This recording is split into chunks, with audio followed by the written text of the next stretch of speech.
and welcome to New Beginnings. I'm Asha Siad. Opportunity, uncertainty, promise. Just a few words that await those who uproot their families in the hopes of starting a new life in Canada. In the next half an hour, you'll hear stories of individuals escaping political instability, overcoming obstacles, and keeping a dream alive. 3 individuals, 3 lives, 1 connection. I invite you to watch their stories unravel as they attempt to start a new beginning.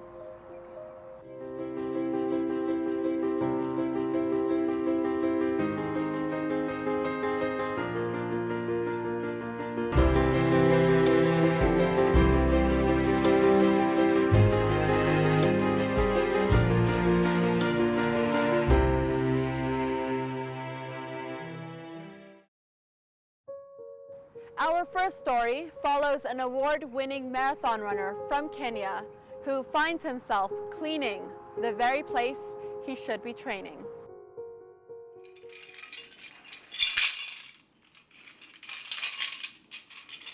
So, this is the latest one, in Cairo, that I won about 2 weeks ago.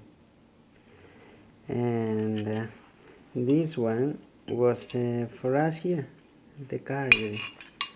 And I have my favorite one. This was Chicago, where I went the category. I was number 1.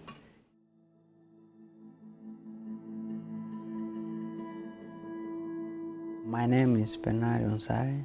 I'm originally from Kenya. So I moved here, Canada, 2006. Since I was young, I was just running like when I was 8. So it was just like a normal, it's like going to school is running, coming home is running. So until when I went to high school, the distance was getting way longer. So still I have to do it. I have no choice, and I wanted to finish high school. When I went to high school, the distance was double. It was almost 23K. And 23 going every morning coming back. So I kept on doing that, but eventually I didn't realize all that gonna turn to be my career. I was aiming to go and study, to go to school and maybe get a better job or doing something, but I didn't know actually there was an invisible talent. This is like seconds. I didn't have shoes either. So I managed to get my shoes when I was 17. So when I remember when I wore them the first time, were very strange, you know. I couldn't feel comfortable using them. So, but I tried to get used to them, but it was just only 1 pair that I got from a friend. So sometimes when I go to competitions, I don't really feel comfortable using them. Instead, maybe I can take them off and compete without shoes. So, but that changed my life completely. So, and then I moved from the village where I was living down in this western part of Kenya. You see, that's where my parents live. And then I have to move to the city of Nairobi. Then from there I was getting involved with some competition, weekend competitions, and I can see other people going, representing the country, and I didn't even getting a job or anything. I only throw my mind and set my mind for just running, and you know, without no hope, but just thinking maybe one day something might come up. I was one of the lucky ones that I managed to find somebody, a manager from Europe, who was actually interested with my performances. And then later on, I got an invitation, 2004. That's when I came to Canada for the Toronto Marathon. So in Toronto Marathon, that was my first marathon I did. It was just like, I was not very sure if I can finish the marathon. It was my first experience.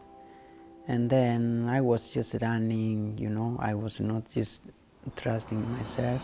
But eventually I finished 3rd. I managed to get another invitation to come to Canada again to compete. And then I just only thought I'm gonna give myself a chance to be in Canada and see if I can gain a new experience. When we move here to Canada, there's a bunch of things, high expectation that people expect. But suddenly, sometimes it doesn't happen that very fast. Like for me, it was a little tough because I was only focusing back home, like I was just a runner. And then when I got here, that changed completely my life. And well, you have to do what other people does. Like I have to get a job. So which means I have to adjust with the environment. So my running wasn't anymore because I have to work. I remember I used to work night shift, so which means when I come home I have to get some rest and sleep, and there is a lot of experiences in Canada. There is summertime, there is winter, there is everything. So my running was not anymore. So I decided I'm gonna just focus just to work and support myself and support those people that I left back home, you know. Then from there it took a while to settle, get myself in a position that I can be able to pay my rent and at least save some little money. Then that again, my mind was getting settled now, and then you know, like a career, for example, like running, if you have been involved running professionally, then it doesn't go away. You only keep dreaming, you only think. I used to think every day that I think I'm somebody, I think there's something I'm supposed to do. Like now, when I managed to get a job at COP, Canada Olympics Park where I work, not many people can run 20K to work and 20K coming here. That's what I usually do every day. I do custodial. It's another career that I was not expecting. So I was supposed to start at 12, so I'm gonna get fired. I really like the job. It takes a while to get used to the job, but still I think like I'm still a runner, and I still keep holding on my dreams.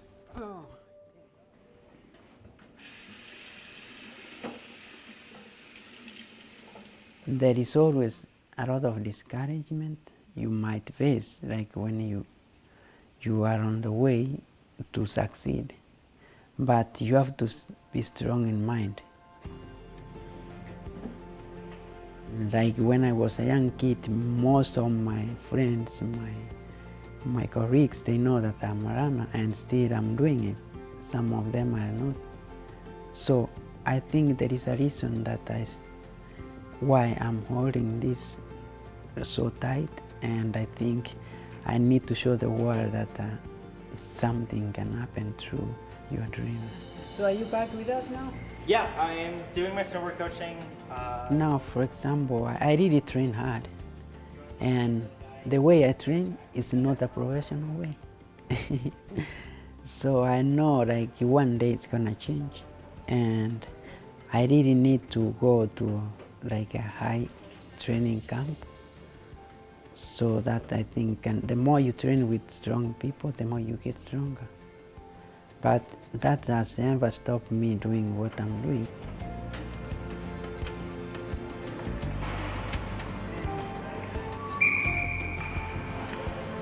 It's really a new beginning, a new chapter, and a new experience. And we have to admit, if we move to Canada as immigrants, no matter which status you came here, refugee, you came here as a permanent resident, we have to admit and we have to feel home, and we have to, exploit our talents. Our talents is our resume, You can't just let that one go away from you. I don't know how it's gonna happen, but I'm thinking like at the 2016 Olympics, I should be one of them.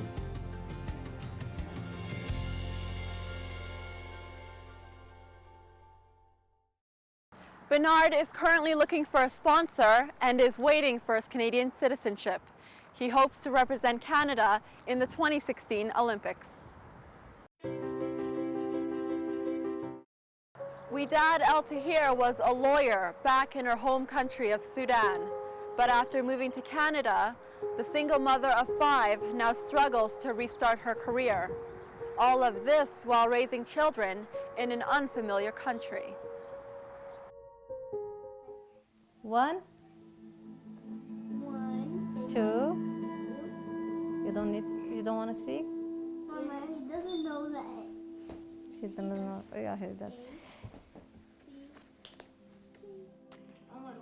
My name is Widad Al-Tahir. I'm from Sudan. I moved to Canada here 2006.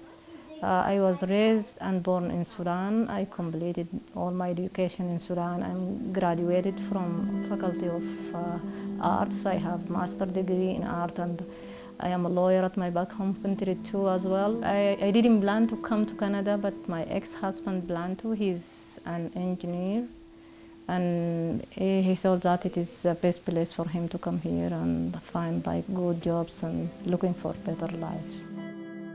What did you say? We say before? Two. I think to take a decision to move from a country to a country, it is a very hard decision. It is not an easy one. You're supposed to like to adjust your living to a new living. So our countries, we live like a spontaneous life. Life here a bit is communicated. And when you come here, you need to adjust, as I said, your thinking, your habits, your some of behavior. You need only to face and to cope with the challenges here.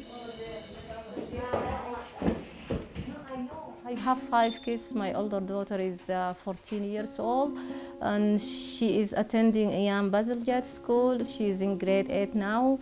And I have my other daughter is 11 years old in Erin Woods school. I have other 3 kids, 2 of them Erin Woods school, one of them in grade 2 and the other one in grade 1. I have the youngest kids at Renfrew Educational Center.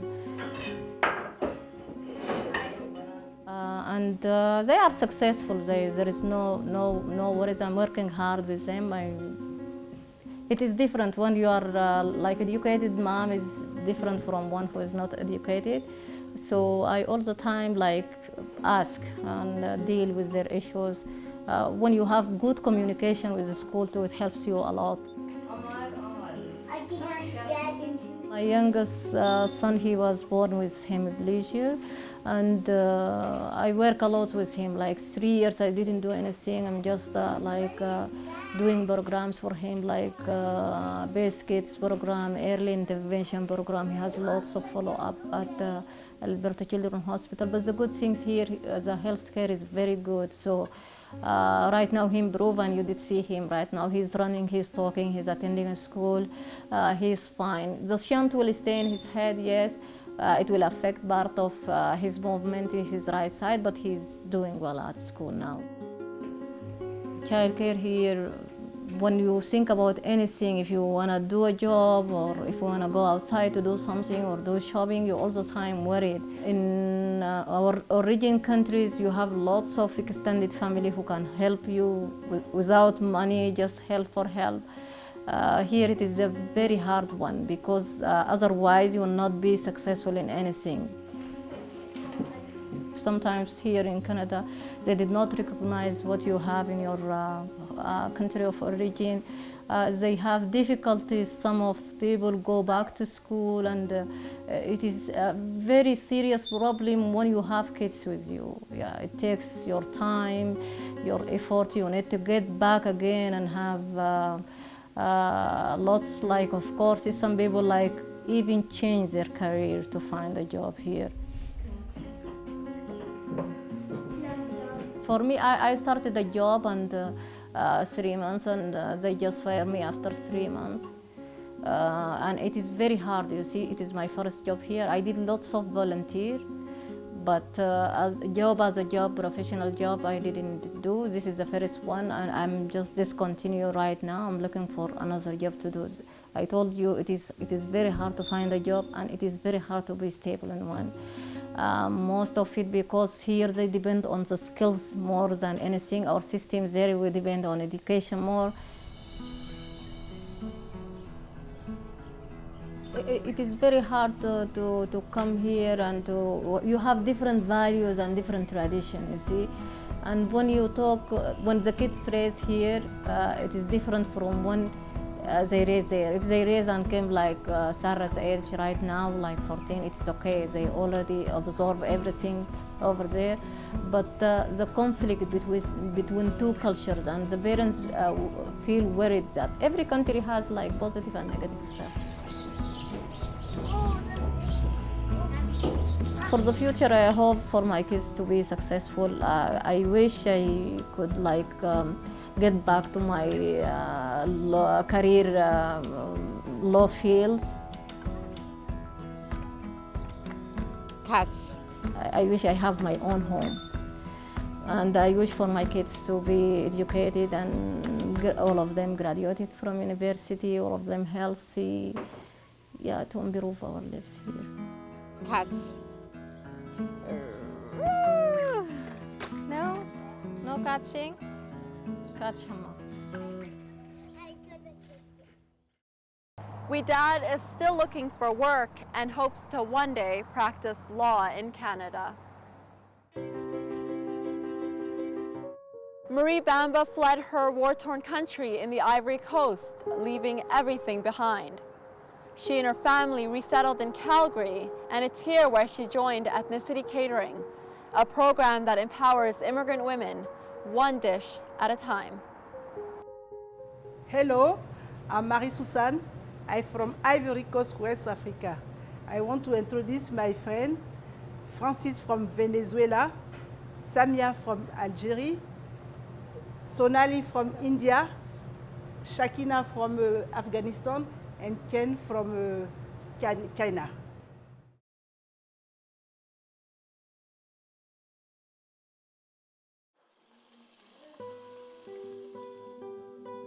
After election in my country, the war.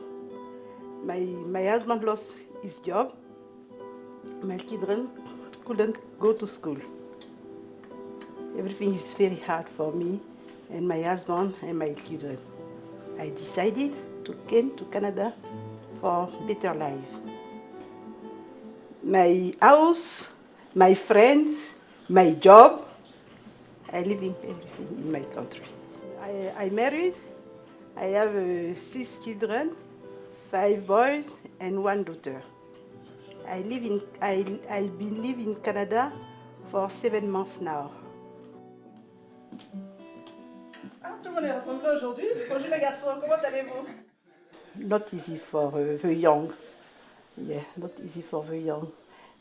For young is so hard because in Ivory Coast, big place to run everywhere, a lot of friends, lot of game, but now everything is very, very new for young. Amir, Soule, Aziz, and Yelen. No friends, no African foods. Everything is so hard. But now they go to school, to French school. They have friends. They have a good program for sport. Everything. Now it's okay. It's okay. Et le bonhomme reste là-dessus ou quoi? Comment tu fais ça? Oh, regarde, j'ai mis un bonhomme là-dessus. I arrived in the summer, but this summer is like in Ivory Coast. Ivory Coast is a hot country, but everything is new. Airport news. The first problem is language, because I'm from Ivory Coast, French language. but I speak my English not very good.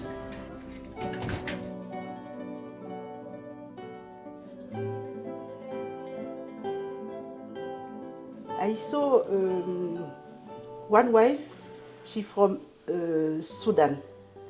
When you saw some African people saw somebody in the bus, hello, how are you? What do you? And she taught me ethnicity programs. But I'm going to school to learn for a newcomer. And she said me, this is the program, very interesting. I said, I really love cooking. I can apply this program. She said, yes. Ethnicity, yeah, a good program. Because I learned workplace for Canada, I work basic computer, I work cooking, catering, write a resume, everything to the first job. It's a very, very interesting program. And I have a friend, and it's very nice. I met Marie, and I can tell she's really creative and she wants to join the program. And she was shy when we met her, and she was telling us she wants to have the job because she wants to support her family, and she wants to have the first Canadian experience. And it was very important for her to have friends in the program and practice English. I believe our training catering program, it's very good, and it's provide the first experience, work experience for most of our women. They come from different background, and some of them they worked before back home, and some of them they don't have any experience back home. Maybe they stay home moms or wives, but what the common it's bring them together. They love to cook, and as a woman, of course, every woman loves to cook back home, and she like to feed her family and to be creative doing new dishes. But when our participants come and join the program, the most important thing, they will practice English, and they will make friends and learn about different cultures and respect the differences, and they will get support from us, from the Center for Newcomers, and get connected to the society here in Calgary. Even you can make like croissant like this. Yeah. It's different design. African people here, Indian people here, Afghanistan, the world, the small world in the same place. It's very nice. I can't explain my pleasure. I'm enjoy it. I'm very nice. I learned to make samosa, rolls, rice, desserts, and safety, and what can you set the table, everything. Customer, when you want to order something, what can you do? Everything is in the program for 10 weeks. I would like to find a job, because now I don't work, my husband don't work, only my son Telly work. And it's so hard. When you don't work, your husband don't work, you have 6 children. What can you do? Find a job quickly to help for my better life. Secondly, I would like a job. Everything is choice in the life. My family, my son, my daughter. This is the first very important things for me. You can go to school. Education is no good. Health is not good. I decided to give everything for my children. 15, advantage, good education, everything. My future goal, save a lot of money to open my own business, catering, to to make something for a wedding, party, birthday. This is the small world in the Canada. African people, a lot of African people, I want to make my own business.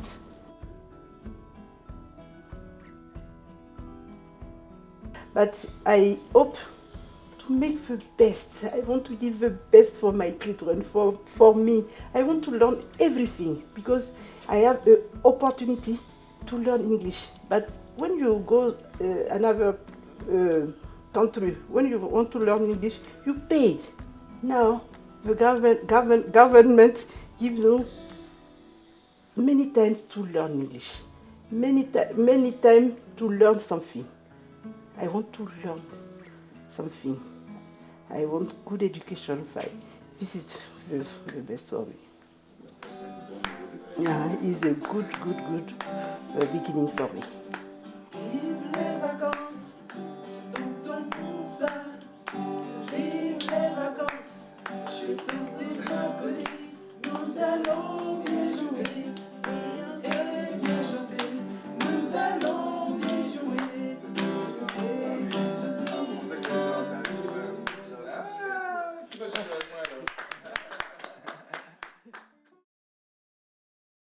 Marie Bamba successfully completed the program and is now employed at a local restaurant. Her dream is to one day open up her own business. Despite the obstacles ahead for these three individuals, they remain optimistic about the future. And that concludes this episode of New Beginnings. I'm Asha Siad, and thank you for watching.